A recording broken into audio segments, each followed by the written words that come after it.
Hey, welcome back to Tryhards. We're going to talk about music some Hey more. 'Cause... guys, here's a spooky spider on my vine. Ah, bloodsucker, no. Stop it. You're a meanie butt. You're a Bloodsucker, meanie more like cocksucker, am I right? butt. Got him. Got him. Yeah, got him. Jason nuts. These Ah, nuts. ah! Woo. Your I scream fell was a little perfectly timed with the attack and the dodge, respectively, Ooh. of my tune in this battle. So, just This wanted is- to point that out. Fucking. Ah! Oh shit, that's a pro skill. Oh, Uh, I wanted to talk about music stuff again. Because I Oh, like music it. stuff, go. Hans Zimmer. Oh, yes. I actually do something when I study. I turn off I don't listen to any music except for like Hans Zimmer compositions. Really? Just because, and it's going to music theory again. Mm-hmm. His soundtrack, his soundtrack, all of his soundtracks are designed to take the focus away from the actual music itself and make you concentrate on what you're actually supposed to concentrate on. Like you listen to a Hans Zimmer composed song, like such as I think he composed Man of Steel, correct? Honestly, I don't know that much about him, but that sounds probably accurate. I'm gonna roll with it. I'm gonna say he composed Man of Steel. Let me So look it up. I guess they're related. Okay. I'm assuming I'm correct when I said Hans Zimmer composed Man of Steel. Sure. So when I study, I listen to like movie soundtracks and stuff like that because they're all pretty much instrumental, and they're designed to make you focus on not the actual music itself, where you can actually listen to. You can focus on what you're studying on instead of focusing on the music. Like I can't listen to music with lyrics in it when I'm studying. It just all I'll do is just listen to the lyrics and try to like just listen to the song itself instead of actually studying what I'm supposed to study. Yeah, that's generally like the consensus on like studies show that like listening to instrumental will help you study. Mm-hmm. And I saw actually someone on 4chan recommended me to listen to Hans Zimmer music specifically because he's so good at developing that sense of focus with his music. Mm-hmm. With his soundtrack. My bear's eyes have been closed since that game started, and he just now opened them. Like he was like that whole game, he was taking a fucking nap. He was just sleepwalking the whole way. Like, oh, I'm just gonna sleep and catch some apples. So there's definitely like there's this ad been going around that I've been seeing on a lot of videos on YouTube recently. Hans Zimmer is actually doing a masterclass on a website where he will teach you like how to tell a story through music, and I'm like, oh, that sounds like something I'd want to check out too. I know, right? I love that. Like rock operas are just amazing to me. Say Jesus of Suburbia from Green Day is like the only Green Day song I'll still listen to. Really? Because it's just well, I'll listen to Green Day music every now and then, but like I will never not be able to listen to Jesus of Suburbia. Oh, okay. Just because it tells a story through it. Exactly. And I was mentioning earlier Metalocalypse, but I'm bring it back to it real quick because the final episode of Metalocalypse, instead of doing like a series finale like a whatever like normal show would do, Brendan Small actually wrote a rock opera for Metalocalypse, and that's how he finished the series, and it's amazing. It's a half-hour heavy metal rock opera, and it's just amazing how it goes through everything. It goes through 3 different genres. It's incredible. I love it. It's so good. I listen to it practically daily. It's just it's amazing. I love any kind of storytelling through music, like musicals. I will never not be into musicals. I got you. I respect that. Musicals aren't my personal favorite thing, but I can respect them for like the art that they are and that they have contributed to the world today. It goes to show, like, and I was saying to Adam how I was joking with him because he likes to shit on me for liking musicals. Yeah. And I was saying, hey, I texted him one night like at like 3 a.m. We were like, hey, you know how I know I'm gay? Because I was watching the musical episode of Scrubs, freaking bawling my eyes out. Aww. Because of the emotion it gave, the emotion that it gave off just from the song and the storytelling it gave. And I was like, I was actually like openly weeping at the end of the episode. It was amazing. Manly tears. It's all good. Manly tears. Many manly tears were shed that day. Many tears were shed. No, but it's incredible. The fact that music can do something like that to me is just astounding to me. I've always wanted to write a musical, and I've had an idea for one, but it's kind of dumb. Really? I've had it since high school, which Nice. is where I realized my love for musicals.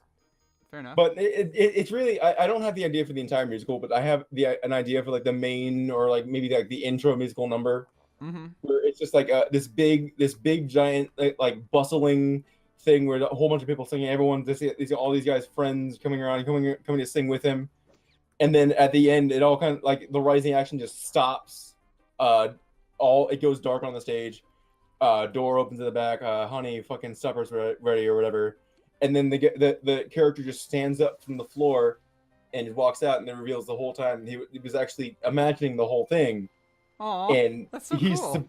I know, and he's like severely autistic was the character that I was designing, and the story was going to go through how he goes through his own like mind, like his own like trials through his own head, trying to become more social of a person. That's really cool, actually. I definitely respect that, and that's awesome. See, I'm glad that you said that because I've thought it was dumb for like 6 years now.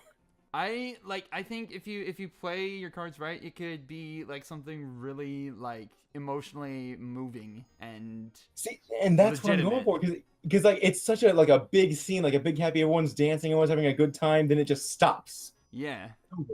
And then it goes to door being open, and it reveals like, hey, your autism medicine's in the mail or whatever. That's of course not going to be in the actual thing because that's not a real thing. Right. But you know what I'm getting at. I got you. I started writing it, and it was on my Google Drive, but it got deleted for some reason. I don't and Aw.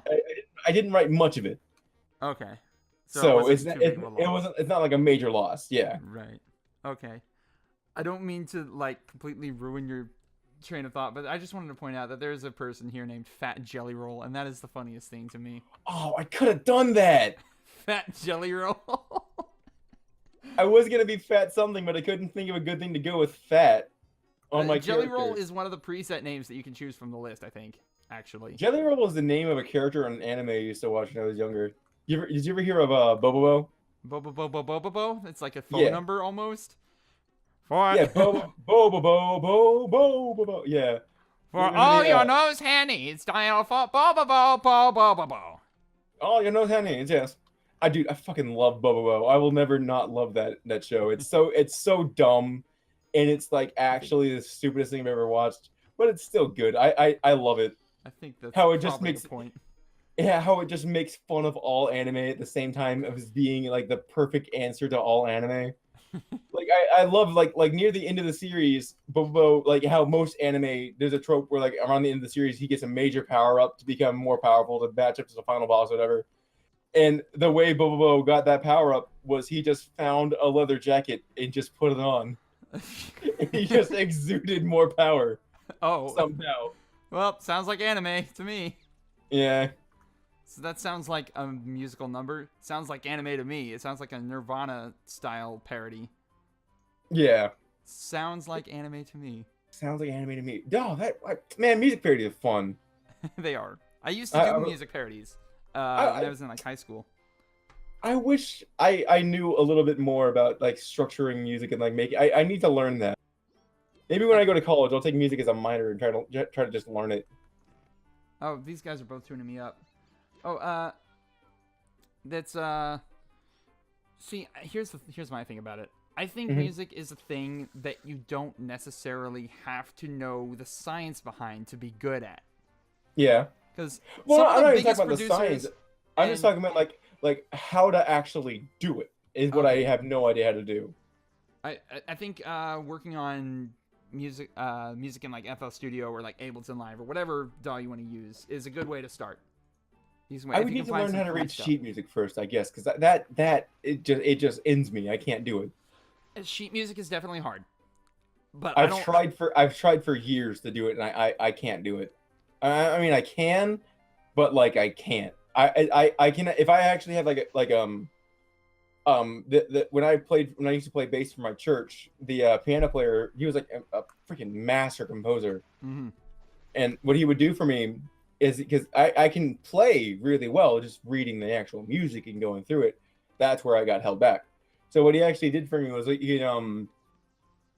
he got the sheet music and he typed out like E half step. So I would know I play E for a half beat. Mm-hmm.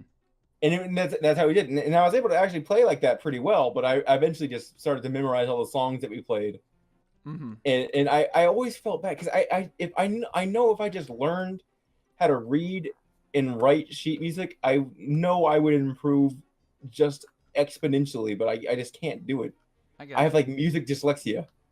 Oh no, I feel the same way because like I can kind of read it, kind of get by with reading like sheet music and stuff.